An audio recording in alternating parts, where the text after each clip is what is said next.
enquête, mais l'enquête de la police ne donnera rien. Michel Bellens, qui sera interrogé, ne sera pas inquiété.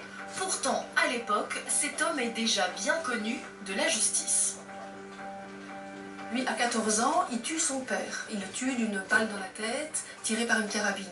15 jours plus tard, il tue une deuxième personne, un musicien, avec des coups de couteau.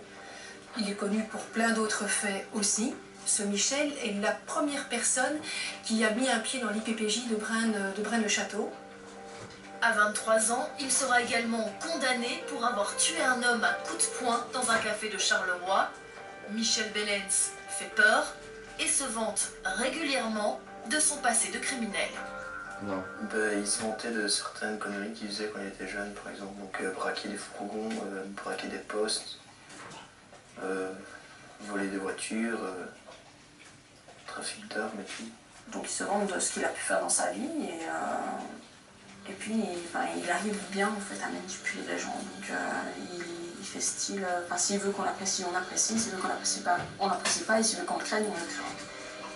Nous avons voulu rencontrer cet homme que Fanny dénonce. Michel Bellens a refusé notre demande d'interview, mais conteste formellement les accusations. Je ne vais pas m'expliquer là-dessus. Vous anticipez sur un jugement dont vous ne connaissez pas. Déjà vérité. Je vous souligne quand même que c'est pas moi qui suis obligé de voir un psychiatre, un psychologue, etc. D'accord? Ce sont des accusations purement mensongères. Pour lui, Fanny serait bipolaire et affabule. Les accusations qu'elle a portées contre moi, à l'après de quelques dates et de quelques noms, ce sont exactement les mêmes accusations qu'elle a portées contre son propre père en février 2008. Attendez, elle est vue par des psychiatres, il y avait raison, elle est reconnue bipolaire. C'est pas une menace, hein. Mais ne m'obligez pas à retourner à ce stade. L'homme nous menace et nous quittons rapidement les lieux.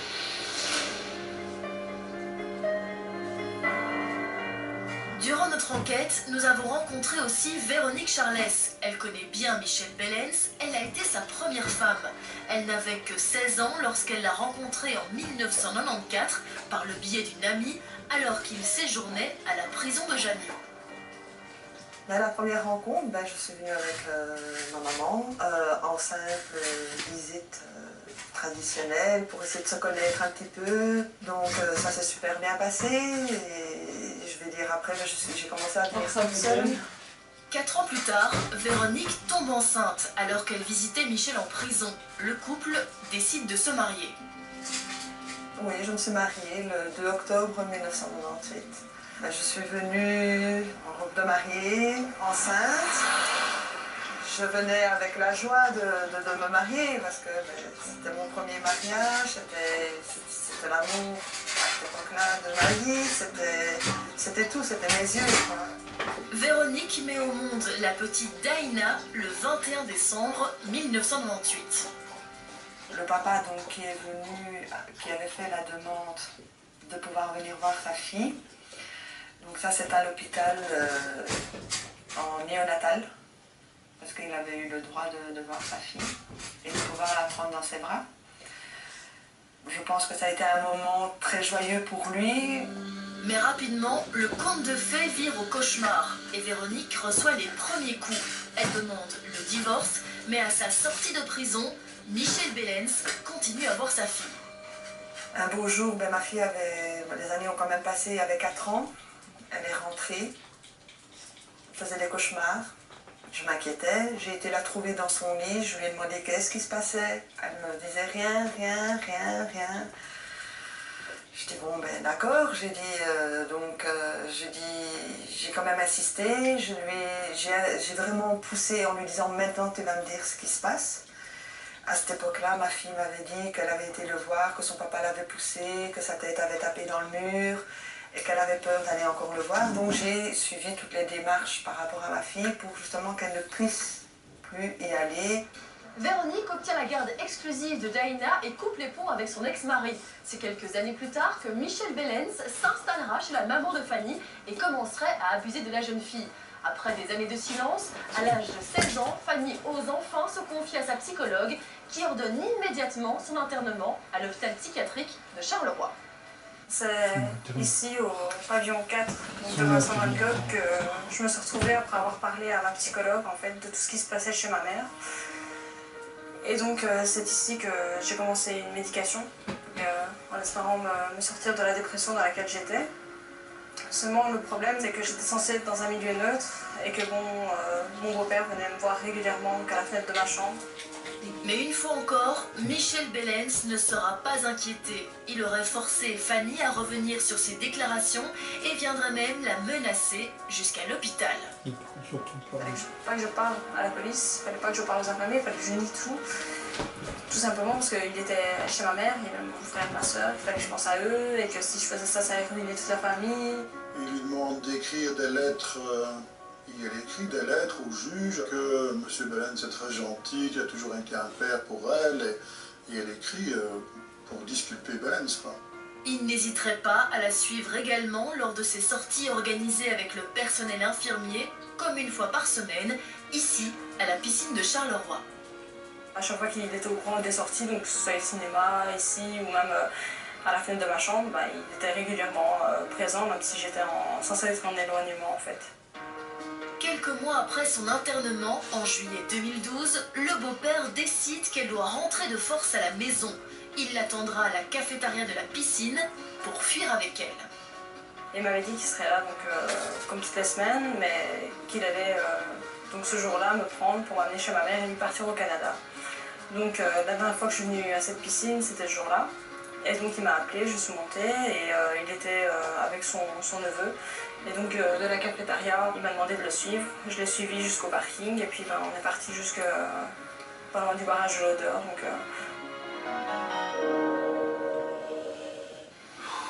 Michel aurait tout organisé minutieusement. Fanny doit se changer et mettre une casquette et un jogging pour ne pas se faire repérer.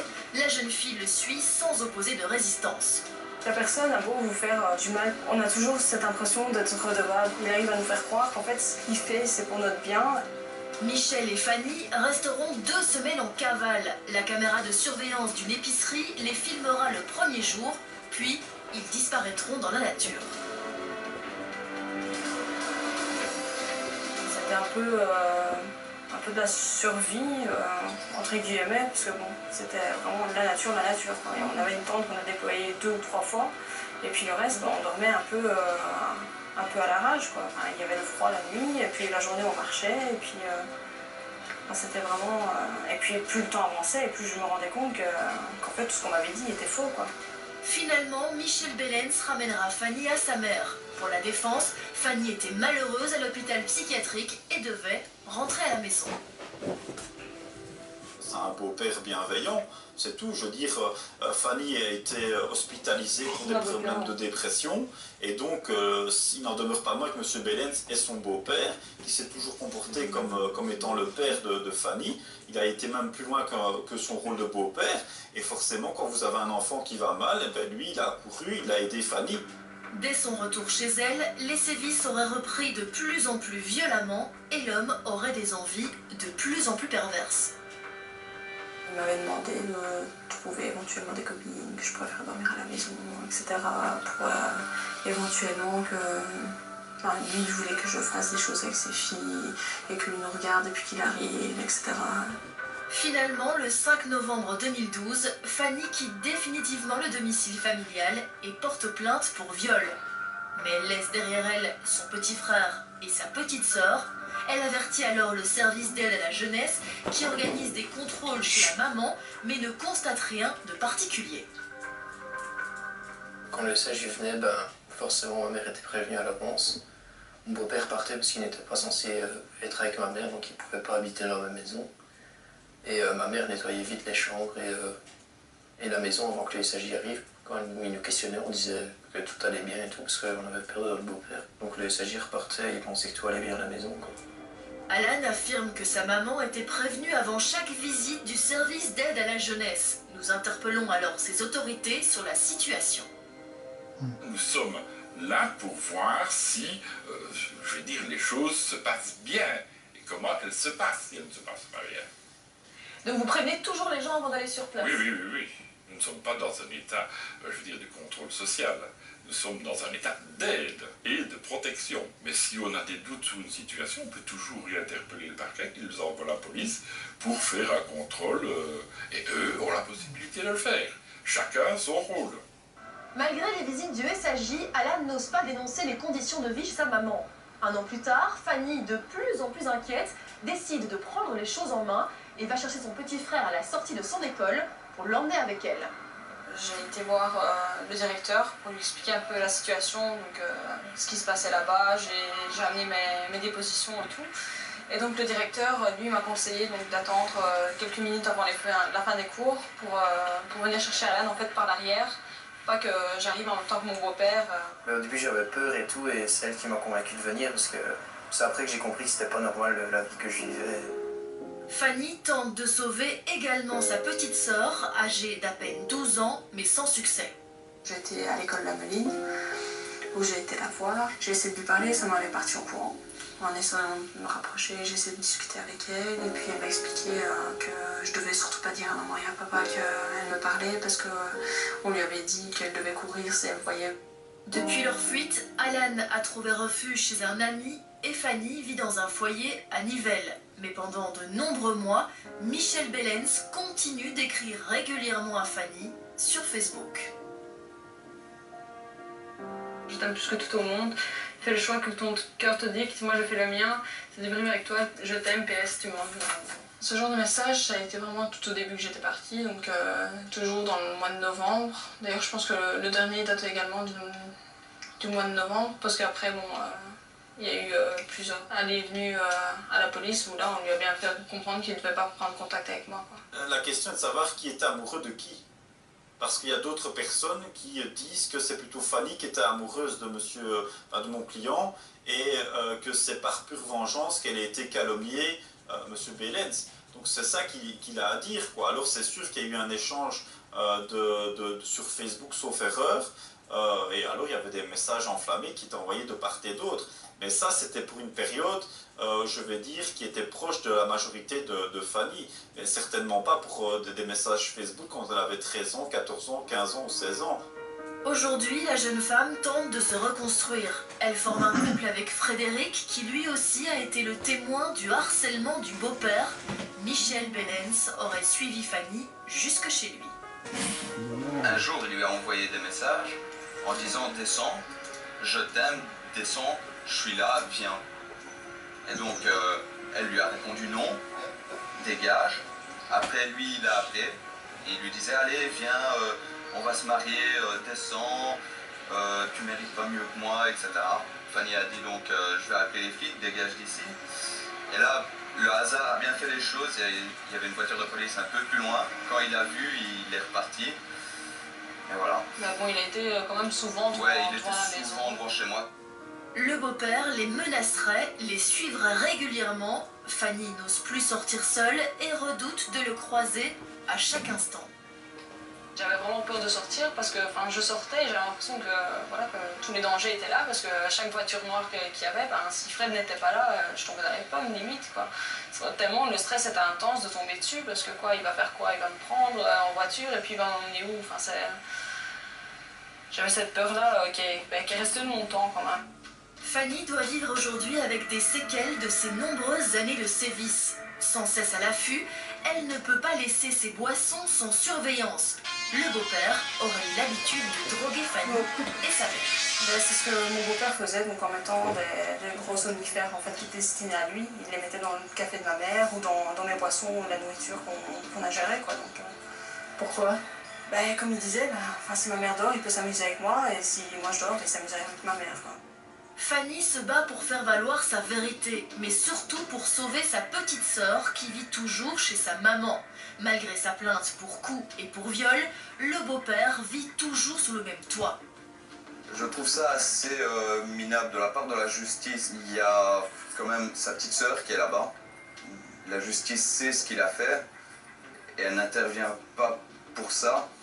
Et je trouve que Fanny fait beaucoup, mais vraiment énormément, pour que ça avance. Et j'estime que ça n'avance pas assez vite. T'as peur pour ta petite sœur? Ouais. T'as peur qu'elle lui arrive quoi? Qu'elle ait des coups et qu'elle ait la même chose que Fanny. Plus interpellant, Véronique Charles, la première femme de Michel Bellens, a elle aussi averti les autorités il y a quelques mois. L'homme l'aurait menacé pour obtenir la garde de leur petite Daïna.